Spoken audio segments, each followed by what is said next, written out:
Tear your soul apart. Presto, you're dead.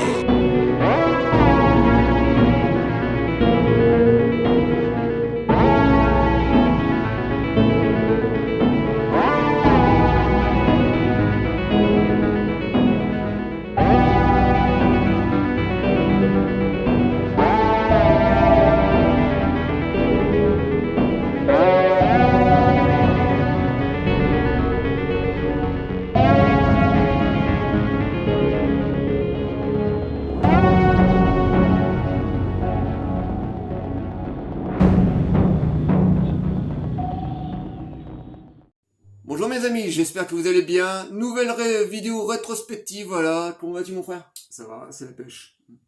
Alors aujourd'hui on va vous parler d'un rétrospectif d'un grand réalisateur méconnu du grand public, mais pourtant un très grand master qui a fait énormément de très bons cinémas. On va vous parler de Wolfgang Petersen, donc un réalisateur qui a été très prolifique dans les années, qui a commencé sa carrière dans les années 70, 80 et 90. À qui on a eu droit de très très bons films. Donc on voulait revenir sur ce réalisateur parce que c'est vrai que sur le YouTube on parle souvent des mêmes réalisateurs et un peu moins d'autres réalisateurs comme Alan Parker qu'on aime beaucoup, qui ont été aussi des très très grands réalisateurs qui ont fait de très très bons films. Et c'est bien aussi de mettre ces réalisateurs là qui ont fait des super films. Et là on va parler de quelques films de Wolfgang Petersen parce que Wolfgang Petersen a fait énormément de films. Donc voilà, on voulait revenir sur ce réalisateur qu'on affectionne particulièrement. Oui, voilà. Et puis surtout, on n'associe pas forcément son nom avec les films qu'il a fait. Et ça, c'est vraiment très dommage, quoi. Donc voilà, c'est parti pour la rétrospective Wolfgang Petersen. C'est parti.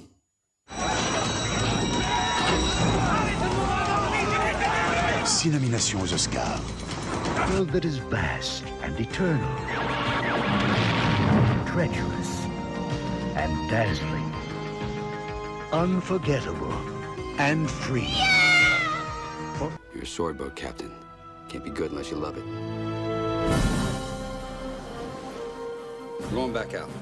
What? I'm headed east. The Flemish cab. You're going away again? Wolfgang Petersen. Alors, avant de commencer sa filmographie, on va faire vite fait un peu... on va vous raconter un petit peu comment il a débuté. Donc, c'est un réalisateur allemand qui a commencé sa carrière dans les années 70. Il a commencé par beaucoup de téléfilms. Voilà, il a, comme beaucoup de réalisateurs, il est passé par la petite lucarne. Il a commencé à faire des séries télé et des téléfilms. Et en 71, Wolfgang Petersen fait son premier film cinématographique, donc le premier film américain, qui est Le Bateau. Donc c'est un film, moi, que j'ai vu il y a très longtemps, donc j'ai plus trop de souvenirs, mais toi, tu le connais bien. On l'avait en laserdisc à l'époque, dans les années, à la fin des années 90. Et de mon souvenir, moi, j'avais trouvé un film très immersif, très anxiogène, un huis clos comme ça, et en même temps un film très humain, parce que même si c'est un film de guerre, ça reste un drame, qui est pas tiré d'une histoire vraie, mais ça aurait pu. Et de souvenirs, parce que donc il y avait des séquences comme ça totalement de guerre, donc avec des abordages, des trucs comme ça, quoi.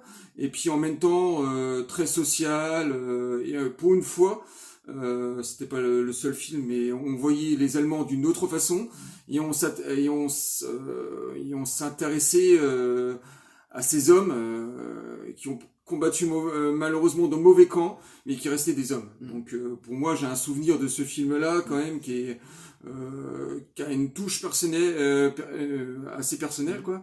La vision de son réalisateur, et il y a aussi académique aussi, hein, on peut le dire aussi. Et voilà, j'ai quand même un très bon souvenir, même si on l'a pas dans la collection, quoi. Bah déjà c'est dur à le trouver en DVD, parce que, oui, c'est vrai. moi j'essaie de le trouver depuis un petit moment, parce que c'est pareil, j'ai envie de le revoir.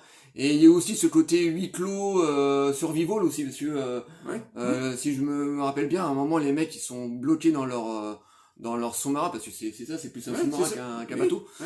Et il y a ce côté survival aussi qui était pas mal, et Et c'est vrai que pour un premier film hollywoodien, Wolfgang Peterson se démerde vraiment très très bien.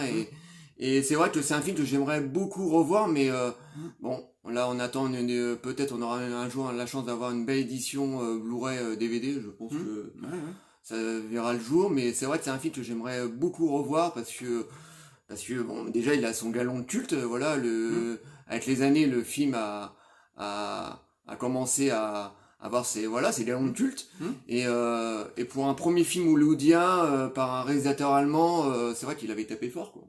Ça. Enfin, disons hollywoodien, disons qu'il a été distribué par les studios américains, mais ça restait une production allemande, Oui, je crois, avec des acteurs allemands, avec tout le casting allemand en fait. Hein. Et en revenant aussi sur le pitch du film, on suit c'est surtout le capitaine qui est un petit peu obtus, qui est comme ça, qui a des idées, et c'est lui qui amène son équipage au drame. Et voilà, donc pour un premier film, oui, c'est un coup de maître déjà. Oui, en effet, ouais, c'est tout premier film de Wolfgang Peterson en tant que film de cinéma, je parle, qui est vraiment très très bien, et après par la suite il va clairement s'installer correctement dans le cinéma américain, parce que là, oui, comme tu dis, c'est quand même un film, ça reste un film allemand avec des touches européennes dans le film, et c'est vraiment un film qu'il faut vraiment découvrir. Moi je vous dis, ça fait longtemps que je l'ai pas vu, et j'ai envie de le redécouvrir, voilà.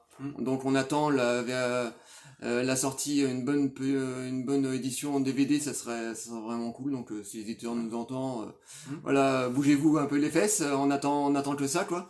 Même un 4K, ça me dérangerait pas. Oui, en tant qu'à faire. Ouais. Donc voilà, premier film de Wolfgang Peterson, très très bon film. Donc pour vous, les gens qui ne le connaissaient pas, essayez de le trouver. C'est vraiment, on passe vraiment un très très bon moment. C'est un film de guerre, huis clos, avec très âcre comme ça, très ouais, parce qu'au bout d'un moment, on voit vraiment la souffrance de ces gars bloqués dans leur navire. Donc oui, bon premier film de Wolfgang Peterson, et donc voilà, Le Bateau, un film culte à voir. Et si je termine, c'est aussi un film qui va énormément inspirer d'autres films, surtout dans les années 90. Je crois qu'il y avait K-19, il y avait des films comme ça qui étaient très inspirés du film du bateau, quoi. Et rien que pour ça, c'est un film culte. Voilà. Donc un film qu'il faut absolument voir. Deuxième film de Wolfgang Peterson, alors là c'est un gros morceau que nous, les quarantenaires, nous connaissons très très bien. Et son deuxième film est L'Histoire sans fin. Alors là c'est clairement un film pratiquement américain, produit c'est produit par qui, vous faites là? Attends, c'est Warner, je crois, il me semble. Ouais, je crois c'est ça. Produit par la Warner. Et donc là, c'est le premier gros succès de Wolfgang Peterson, parce que L'Histoire sans fin a cartonné à l'époque. Et là, il touche à l'horror fantasy, donc on suit les aventures de Bastien. Alors, je vais vous faire vite fait le pitch de L'Histoire sans fin. Donc on suit les aventures de Bastien, un petit garçon un petit peu maltraité dans son école. Un jour, il est pourchassé par des enfants de son école qui veulent lui faire la misère, et par accident, il rentre dans une librairie, et là, il va tomber sur un livre qui est L'Histoire sans fin, et il va le lire, et il va complètement rentrer dans cette histoire. Donc c'est un très très beau film de Wolfgang Peterson, voilà, qui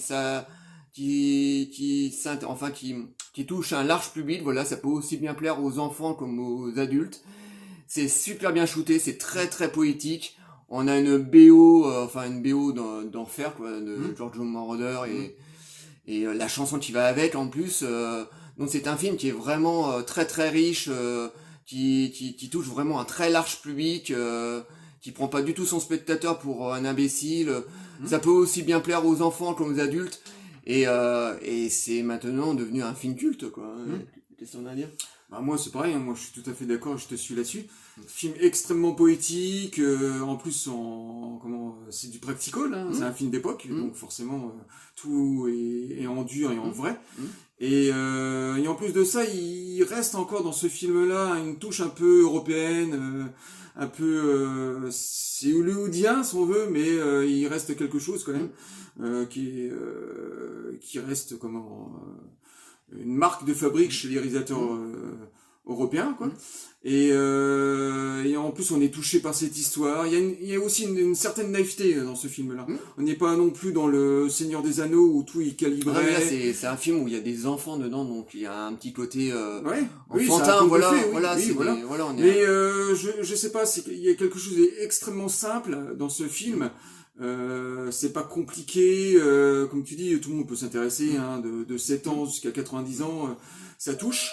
Et en revenant aussi sur le score de Giorgio Moroder, il n'était pas tout seul hein, sur l'écriture, il était en duo avec un autre compositeur allemand, Klaus, je sais plus comment on s'appelle le gars, et c'est un mélange des deux. Il y a du Moroder dans la pop, dans son style pop, et dans l'autre une orchestration typique avec des accents vraiment très allemands d'ailleurs. Voilà, ça ressemble à du Trevor Jones comme je disais dans la critique Moroder. Et ça ressemble à Trevor Jones qui avait travaillé sur Labyrinthe et puis sur Dark Crystal. Donc voilà, c'est un grand film que vous connaissez tous. Donc le film sort au cinéma, fait un carton, après sort quelques mois après en VHS, c'est pareil, de nouveau, c'est le gros carton. Quelques années après, il gagne ses galons de film culte, qui mérite amplement, parce que c'est vrai qu'il est très très riche. En plus, il a très bien vieilli. Les effets spéciaux sont encore très très bons. Comme tu dis, c'est du practical, donc on n'a pas du tout d'effets numériques. On était en plein milieu des années 80, donc l'ère numérique n'était pas encore là.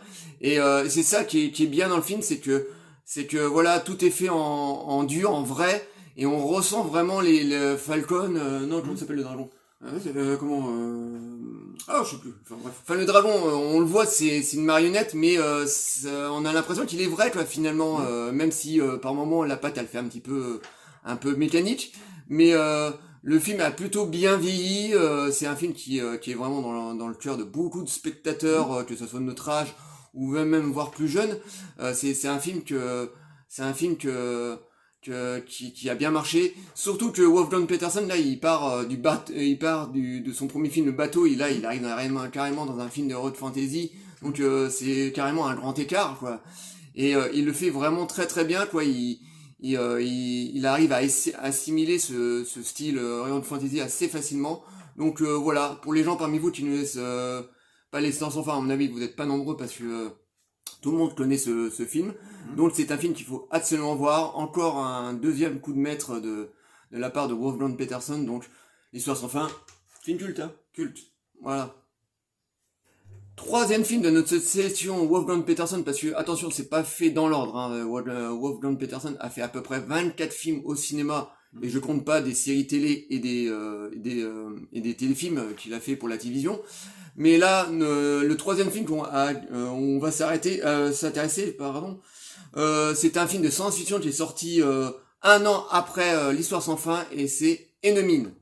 Et Enemy, ce qui est marrant, c'est que c'est un film très très méconnu. C'est un petit film de science-fiction qui est sorti donc en 85 avec un tout jeune Dennis Quaid, et c'est un très très bon film de science-fiction. Là pour le coup c'est un film de science-fiction pur. Wolfgang Petersen a voulu faire son Robinson Crusoe, parce que pour moi Enemy c'est ça, c'est complètement Robinson Crusoe mais dans l'espace. Le film a plutôt bien vieilli, à part si 2-3 plans d'infestation qui sont très moyens. Ouais. Enfin bon, c'est pas qu'ils sont moyens, c'est qu'ils ont un petit peu vieilli. Mais par contre, en termes de maquillage et de décor, c'est waouh, c'est au perché. Même encore maintenant, ça passe encore très très bien. Donc nous suivons les aventures. En fait, il y a les humains qui sont en guerre contre une race extraterrestre, les Drats. Et pendant une bataille, un vaisseau humain et un vaisseau Drats va s'écraser sur une planète désertique. Et les deux races vont être obligées de se mettre ensemble pour pouvoir survivre. Donc voilà en gros l'histoire d'Enemy, donc c'est totalement Robinson Crusoe. Et franchement, encore une fois, Wolfgang Peterson arrive à nous délivrer une très très belle histoire, parce qu'au début c'est une guerre, voilà, ça commence sur un ton de guerre, et les deux ennemis vont finir par s'apprivoiser et à s'aimer. Enfin, s'aimer, quand je dis s'aimer, ils vont devenir de très très bons amis. Et c'est en deuxième partie de film qui est vraiment très très beau. Voilà, on est vraiment pas dans un film de science-fiction où ça pète de partout, mais on est plus dans presque un film intimiste. Et c'est ça qui donne le sel au film. Enfin, pour moi personnellement, cette relation entre ces deux ennemis sacrés au début et qui deviennent vraiment très très liés à la fin. Et Wolfgang Peterson, encore une fois, arrive à nous délivrer un très très beau film, comme ça, qui plaît à un très large public. Malheureusement, le film, quand il est sorti au cinéma, n'a pas très très bien marché. Ça a été plutôt un four. En VHS, après, comme beaucoup de films, a eu droit à un second souffle. Et maintenant, il a son petit galon de culte. Bon, c'est pas encore c'est pas encore le gros succès, quoi. c'est pas encore le gros film culte, mais Wolfgang Peterson, encore une fois, a réussi à nous délivrer un très très bon film de science-fiction, parce que la science-fiction est quand même, c'est pas encore un genre vraiment le plus évident à faire, surtout après Star Wars, enfin surtout quand Lucas a mis les bases, il fallait passer derrière Star Wars, et à l'époque c'était pas une manne à faire. Il y avait beaucoup qui calquaient Star Wars, et là encore une fois, Wolfgang Peterson nous délivre encore un film de haute volée, il nous fait montrer qu'il est capable de passer d'un genre à un autre. Je sais pas ce que tu veux en dire. Bah moi la critique sur ce film-là, déjà, c'est que il reste encore une fois dans le cinéma de genre, donc dans un peu le film d'exploitation. Justement, le public qui avait aimé ce film-là à l'époque, c'est les gens qui étaient fans de cinéma d'exploitation, de petites séries B. Et dans ce film-là, moi je trouve que c'est bizarrement, il y a beaucoup de poésie, mais c'est aussi très sombre. Après, bon, il y a toute cette relation qu'il y a entre les deux personnages, mais ça parle un petit peu de colonial, ça parle aussi de la race inférieure, et de la différence aussi, de s'apprivoiser entre les races.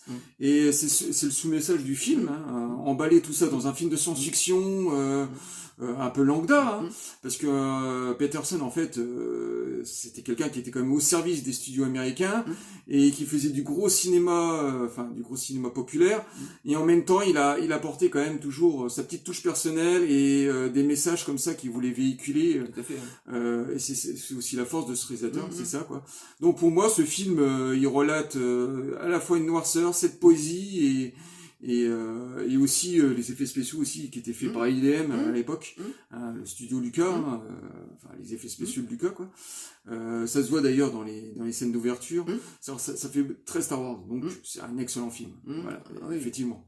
Et en plus, oui, donc Enemy, c'est un film qu'il faut absolument voir. En plus, ils ont ressorti le film il y a pas longtemps en une belle édition Blu-ray qu'on peut trouver pas cher, parce que je crois que même c'est dans une sélection Fnac. On peut le trouver pour 10 €.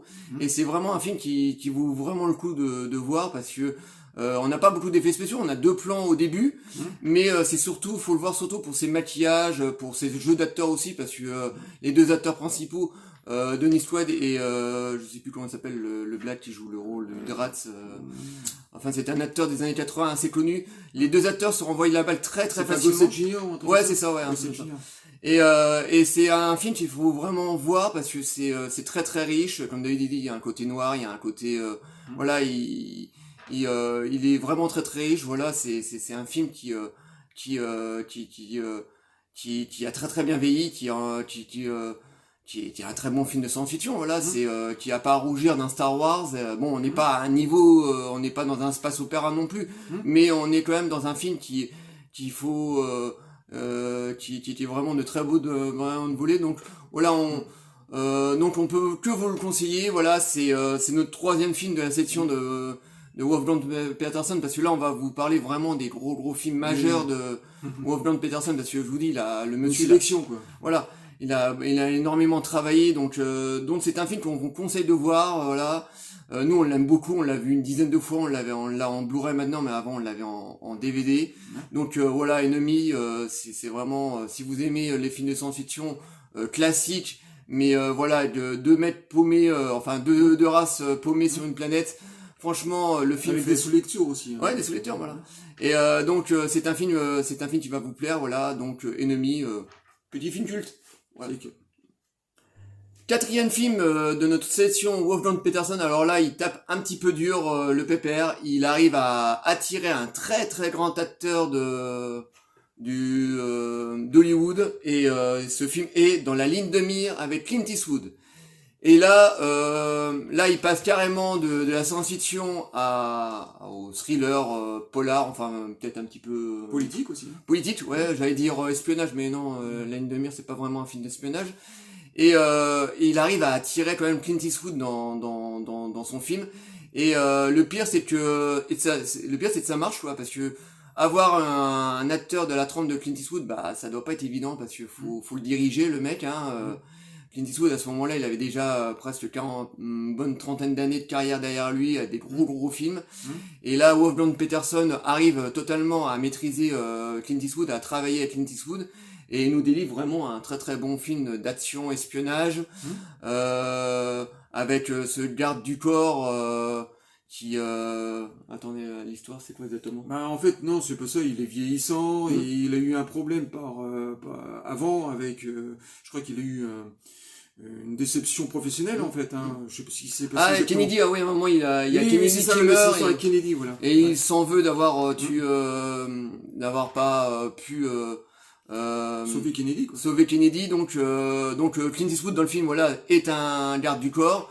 Et au bout d'un moment, il y a un tueur en série qui va rentrer dans le jeu, et il va avoir une espèce de jeu du chat et de la souris entre le garde du corps et le tueur en série, qui est joué par John Malkovich, qui joue très très bien d'ailleurs. Et Wolfgang Petersen, encore une fois, arrive à nous donner un très très bon film d'action, très rythmé, où on s'ennuie absolument pas.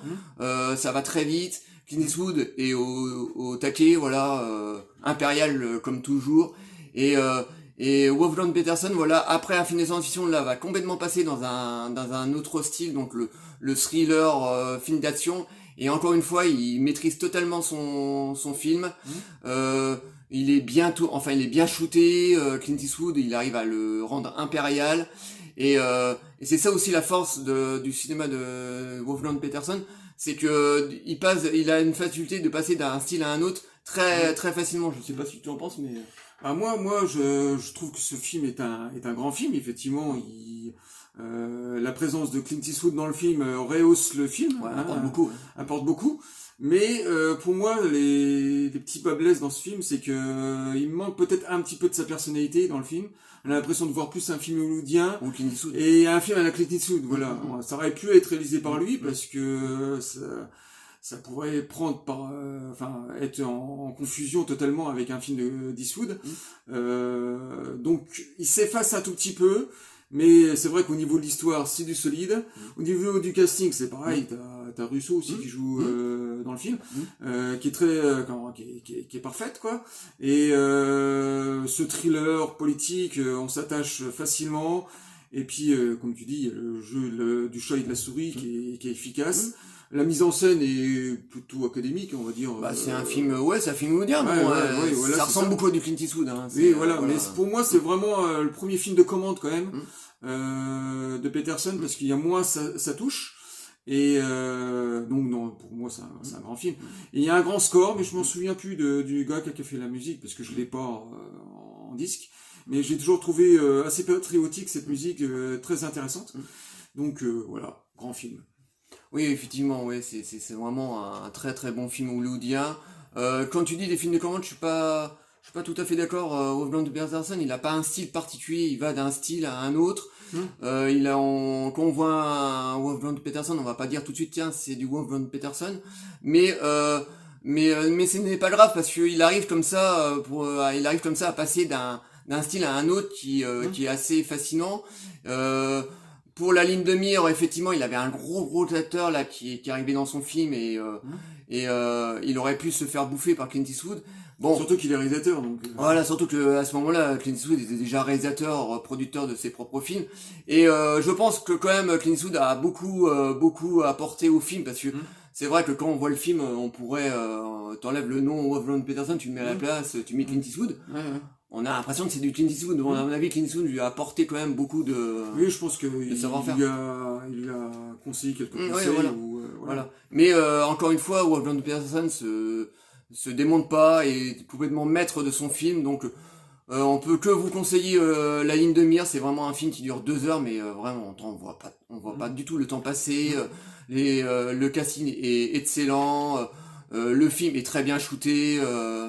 Donc voilà, on peut que vous le conseiller. Donc c'est pareil, il est en DVD et en Blu-ray, je pense qu'on peut le trouver facilement.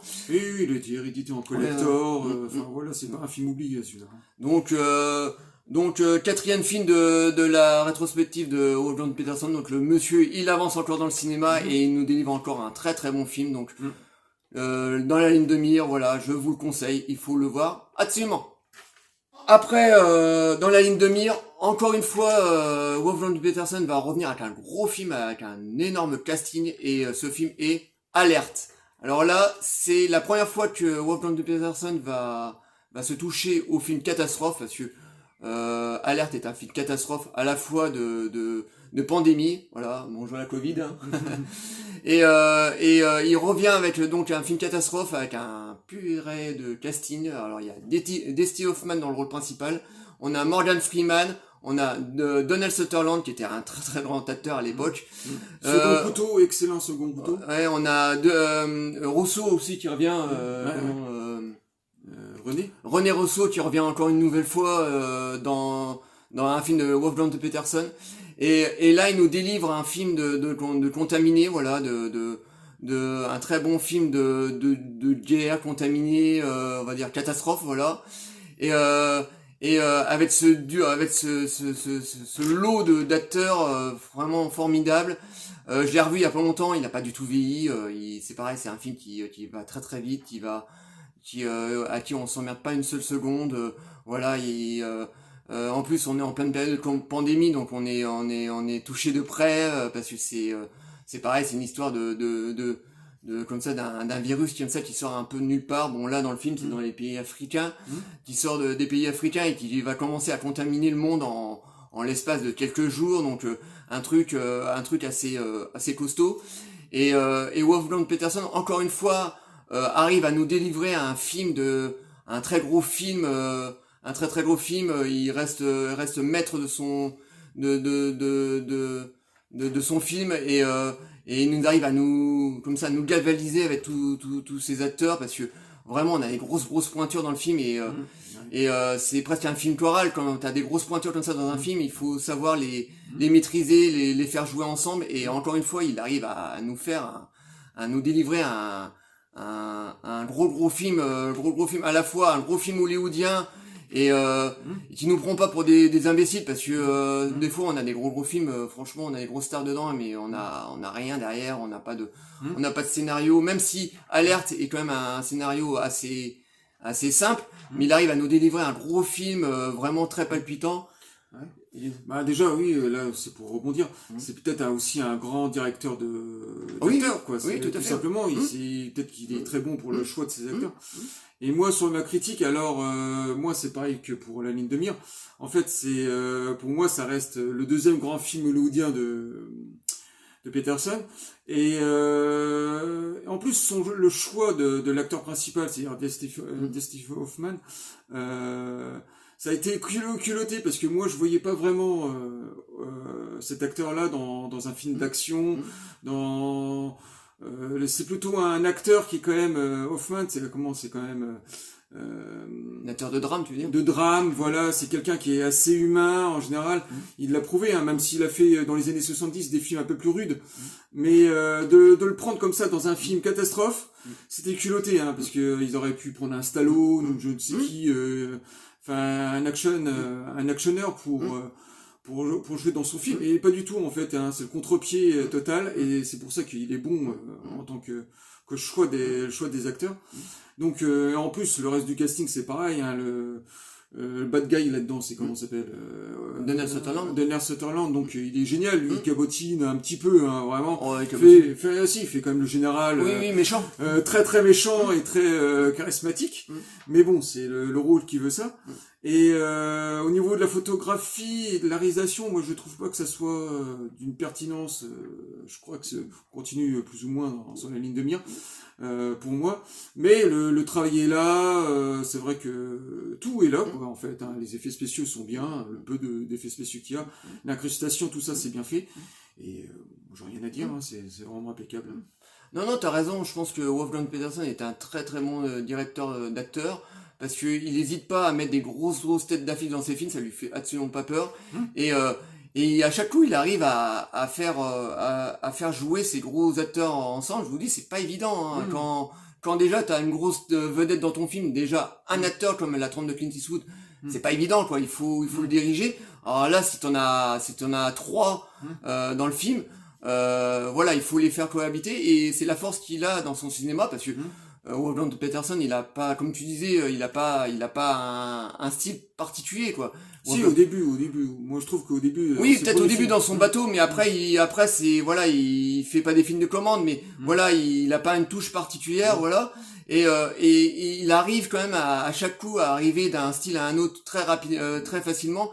Et c'est ça la force du film de Petersen. Bon, je me répète un petit peu, mais c'est vrai, c'est ça qui m'éblouit, et à chaque coup il arrive à nous sortir un film encore peut-être pas mieux, mais très galvanisant à chaque coup qu'il fait un film. Donc parce qu'il se plante jamais sur son casting. Voilà, c'est ça. Voilà, ça doit être un très très bon directeur d'acteurs. Donc voilà, tout ce qu'on pouvait dire sur Alerte. Donc on vous le conseille. Les gens parmi vous qui connaissaient pas Alerte, c'est un très très bon film de guerre, virus, enfin de pandémie de virus. Donc voilà. Alerte, à voir absolument.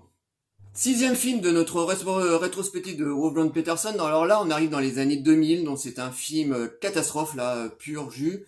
Et ce film est en pleine tempête. Alors c'est un film qu'on était voir au cinéma à l'époque, qu'on avait plutôt bien apprécié, avec George Clooney dans le rôle titre.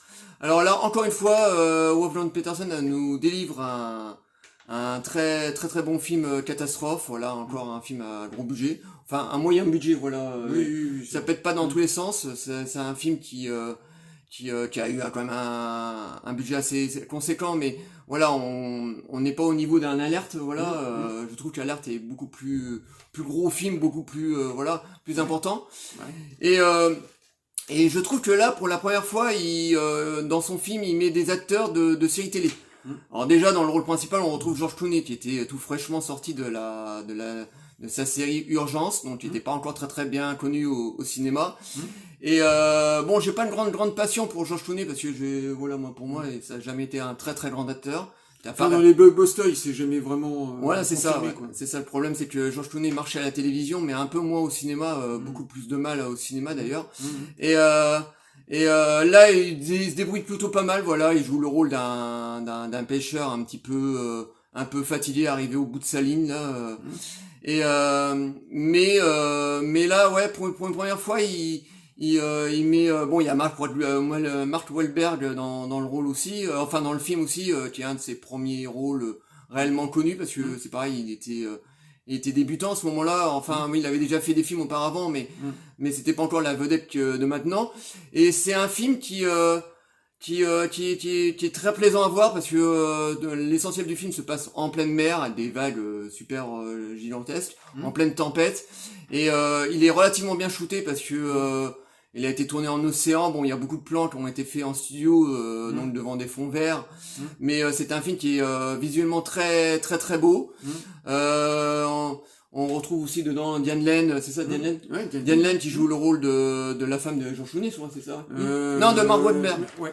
De Mark Wahlberg, qui est vraiment très très bonne d'ailleurs. Ouais, c'est celle qui est meilleure dans le casting. Oui, c'est vrai que c'est celle qui se démerde le mieux dans le film. Et non, c'est un film que j'aime beaucoup, qui est un peu plus intimiste, on va dire, en termes de péripéties. Voilà, on n'a pas des grosses cascades par exemple. Là, on est vraiment, tout le film se passe sur le bateau en pleine tempête, quoi. Mais il nous délivre encore un très très bon film de haute volée, très très bien shooté. Je sais pas si tu veux en dire. Bah pour moi, c'est déjà il y a première erreur petite erreur de casting dans ce film-là. C'est beaucoup moins puissant que dans Alerte. Je trouve que Wahlberg, lui, il avait moins de charisme déjà. Je te dis, c'est presque un casting de télévisuel, hein. Bon, Mark Wahlberg, il faisait pas spécialement des séries télé ou des téléfilms, mais on a quand même Clooney qui venait de la télé. Donc on a des acteurs quand même qui sont pas à la trempe d'un Clint Eastwood, quoi. Ouais. Et puis j'aime bien aussi le côté de George Clooney qui en fait un petit peu trop dans le film. Il veut se faire passer un peu pour un loup de mer, le mec fatigué et tout. Et puis il a un dialogue un petit peu caricaturaux dans le film parce que avec les chiés de poisson, il en fait 3 tonnes et puis pour le rendre touchant et tout. Et puis Wahlberg, le problème c'est que lui il fait le jeune premier amoureux de sa belle qui veut absolument retourner au port à chaque fois. Donc et puis il y a une touche très américaine aussi dans ce film-là. On voit les Américains qui vont à la pêche, pêche au gros là, en pleine mer. Et puis je dirais à la limite, s'ils ramenaient le drapeau américain sur le bateau, pour moi je trouve que c'est un petit peu caricatural par moment. Ils auraient dû mettre un casting un peu plus. C'est une histoire d'hommes, voilà. Oui, voilà, c'est ça. C'est des pêcheurs qui ont du mal à finir les fins de mois et qui partent en pleine mer pour aller chercher le poisson, enfin essayer de trouver la mine d'or en termes de pêche. Donc on est plus dans une histoire d'hommes, donc hollywoodien, je sais pas, mais voilà, là Wolfgang Peterson après Alerte a voulu faire un film un peu plus intimiste avec des histoires d'hommes comme ça qui ont du mal à finir leur fin de mois, donc des hommes beaucoup plus proches de nous, voilà. Donc non, je trouve pas que c'est forcément un film pro-américain.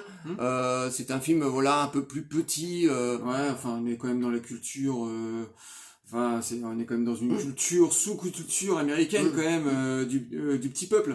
Et puis, non, je trouve que dans le film, celui qui se marie le mieux, c'est le casting secondaire en fait. On s'aperçoit que les seconds contours sont plus efficaces que les vedettes.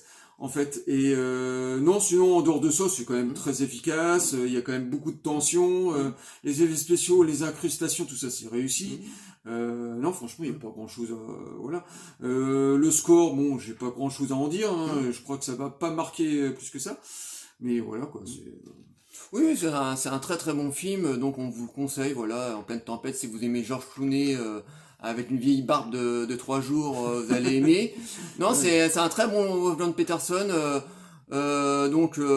il est pareil, il est en DVD et en Blu-ray, je pense qu'on peut le trouver facilement. Sur les plateformes, je sais pas où il peut se trouver, parce que maintenant on a tellement de plateformes, on sait plus trop où se trouvent les films. Bon, là c'est un film produit par la Warner, donc à mon avis il doit être certainement sur leur plateforme. Mais bon, on vous le conseille, c'est un très très bon film d'aventure en pleine mer, c'est encore une fois, il nous délivre encore un très très bon film, pas à la trempe d'un Alerte ou d'un Ligne de Mire, mais un film de très bonne volée où on passe un très très bon moment, donc voilà. Pas de déception. Pas de déception, donc en pleine tempête, un film très très bon.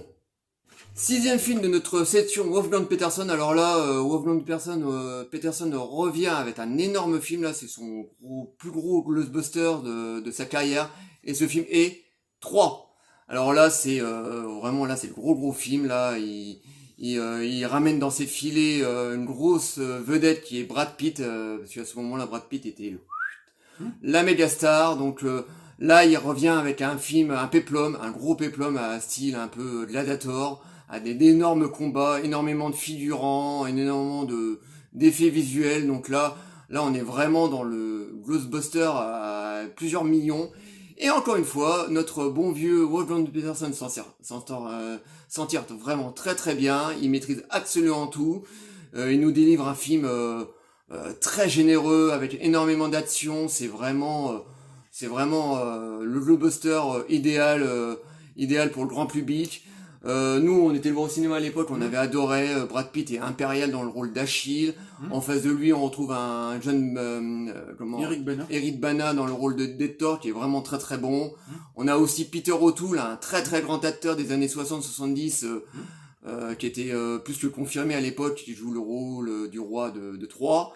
Donc on a vraiment un casting 3 étoiles, Sean Bean aussi qui joue le rôle d'Ulysse. Donc on a vraiment un gros casting 3 étoiles qui est vraiment extra, et il nous délivre vraiment un film très très riche en termes d'action, en termes de combat, on est presque dans du Braveheart, mais à la sauce grecque. Ouais. Donc c'est un film que moi j'ai beaucoup aimé. Et toi, qu'est-ce que t'en veux dire? Ben bon, pour moi, je vais parler surtout de la version longue qui existe parce que qui est sortie en DVD, même en Blu-ray, qui dure 3 heures. Donc c'est pas plus profond au niveau de l'histoire. Il rajoute pas grand-chose, mais par contre c'est beaucoup plus violent dans les scènes d'attaque. Enfin voilà, il y a les bras coupés. Enfin voilà, c'est atroce. Et ça en fait en plus un film encore plus hippique.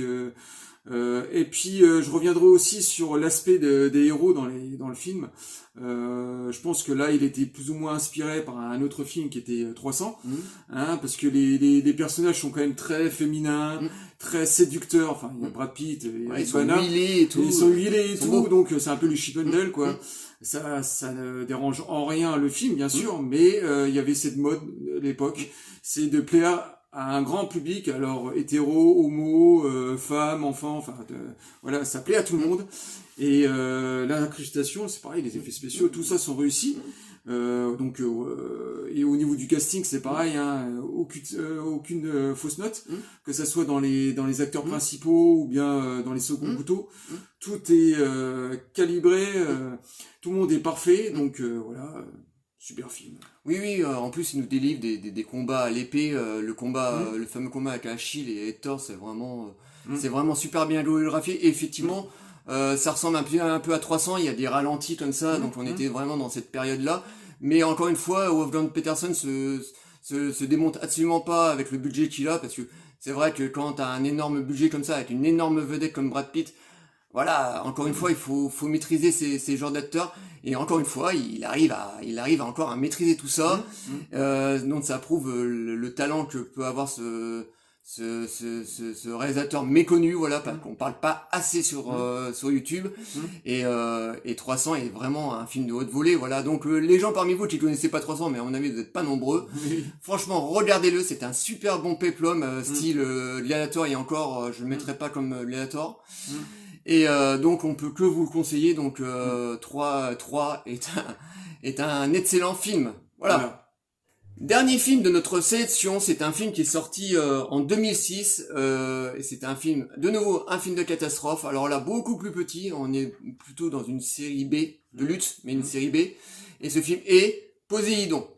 Alors, encore une fois, là, Wolfgang Petersen s'attaque à un remake, parce que Poséidon est un remake d'un film des années 70 avec Jack Hartman. Excellent d'ailleurs. Oui, qui est bien.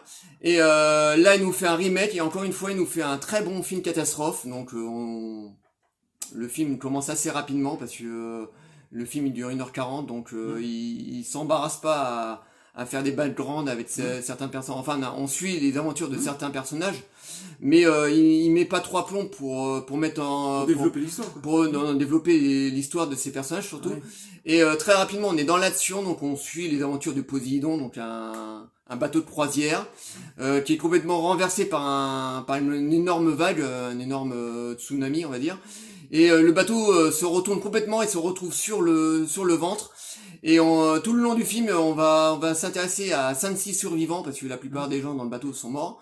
Et on va s'intéresser donc à 5-6 survivants qui vont essayer à tout prix de remonter le bateau et de survivre à cette catastrophe. Et encore une fois, il a de très bons acteurs dans ce film. Et on retrouve Kurt Russell, qui est un excellent acteur que nous les cinéphiles on chérit, parce que voilà, on va pas dire tous les films où il a joué, mais il a joué dans des chefs-d'œuvre.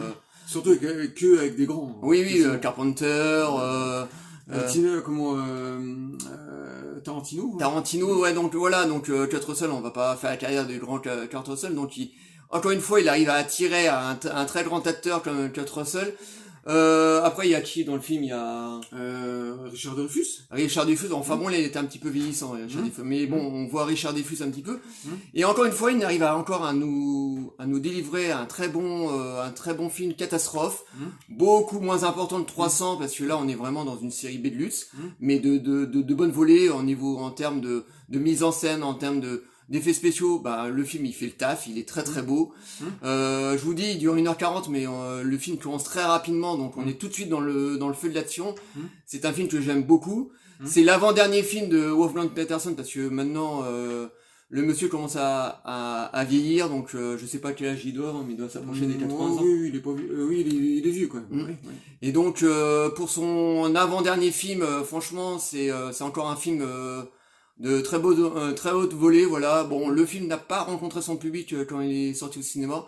Il aurait mérité un succès un peu plus important, mais c'est un film qui est très efficace, voilà. Voilà,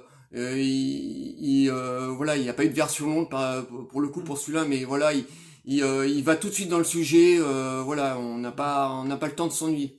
Et toi, qu'est-ce que ça veut dire? Bah, comme t'as dit, hein, je suis tout à fait d'accord. C'est un film très efficace. Il s'embête pas à approfondir son histoire, à aller l'arc des personnages, c'est pareil, n'est pas énormément développé. Si, c'est développé, mais il met pas 3 points pour... C'est pas grand-chose de leur personnage. moi je trouve que le background, les histoires des personnages sont quand même... Richard Dreyfuss, tu sais pas grand-chose, hein, à part qu'il a une peine de cœur, c'est tout, quoi. Oui, mais les personnages comme Kurt Russell, tout ça, avec la relation avec sa fille, est quand même bien faite, quand même. Oui, non, mais c'est le seul qui est vraiment creusé, quoi. Sinon, c'est très efficace, film d'exploitation, ça aurait pu être un film à la Canon, fait de l'époque, parce que bon, c'est cuté. Et que dire, voilà, c'est très efficace, il y a beaucoup de tension, donc voilà quoi. C'est pour moi je le mettrais pas au même niveau que le classique, parce que pour moi le premier avec Gene Hackman, il y avait plus d'ampleur, et puis les personnages étaient un petit peu moins caricaturaux d'ailleurs dans le film d'origine que dans celui-là, mais bon, ça fait le taf et c'est efficace et c'est ce qu'on veut, hein, d'ailleurs. Oui, tout à fait. Donc Poséidon, c'est un film à avoir absolument. Si vous aimez les films catastrophes avec de l'action, vous allez être servi. Donc voilà, un film absolument à voir. En plus, je vous dis, c'est l'avant-dernier film de Wolfgang Petersen en termes de grand film. Donc c'est un film à voir. Bon voilà, nous arrivons à la fin de notre vidéo, de notre rétrospective Wolfgang Petersen. Donc on vous a fait une petite section parce que le monsieur a beaucoup travaillé ces 40 dernières années. Donc voilà, on vous a surtout parlé de ses plus gros films. Mais voilà, c'était un réalisateur qu'on voulait vous parler parce que moi je trouve sur YouTube Game, on parle souvent des mêmes réalisateurs, Lucas, Spielberg, Coppola, Scorsese, David Fincher, c'est toujours les mêmes réalisateurs qui reviennent en permanence et on oublie souvent des réalisateurs beaucoup moins connus comme Alan Parker par exemple ou Wolfgang Petersen, voilà. Donc je trouve ça dommage de parler toujours des mêmes réalisateurs et de ne pas mettre en avant d'autres réalisateurs qui ont été peut-être pas autant connus, autant importants que Spielberg ou de Lucas, mais qui ont fait aussi des très très bonnes carrières. Et c'était important pour nous de remettre en avant la carrière de Wolfgang Petersen parce que c'était un putain de master en fait. On s'aperçoit, il nous a délivré vraiment de très très bons films. Mais quand même, il est à la même échelle que Emmerich ou Michael Bay. Sauf que moi j'aime Petersen parce qu'il s'est resté à sa place sans mettre de l'esbrouf. Ouais, voilà, c'est un film, voilà, c'est un réalisateur qui est au service de ses films et qui se met pas en avant comme était le cas pour Alan Parker. Alan Parker, il a toujours été au service de ses films, mais il s'est jamais mis en avant. On le voyait très peu dans des interviews et souvent on oublie ces réalisateurs là, donc c'est ce que je trouve dommage, voilà. Donc c'est pour ça qu'on a voulu vraiment faire une rétrospective Wolfgang Petersen parce que déjà d'une il a fait énormément de bons films, donc on avait énormément de choses à dire sur ce grand monsieur. J'espère que cette petite vidéo vous aura plu. Bon, on va faire le petit speech de la fin. Likez, abonnez-vous. Envoyez-nous des commentaires sur le grand Wolfgang Petersen, dites-nous ce que vous pensez de ces films, on vous répondra toujours avec plaisir. Et on vous dit à très très bientôt. Ciao les amis. Salut.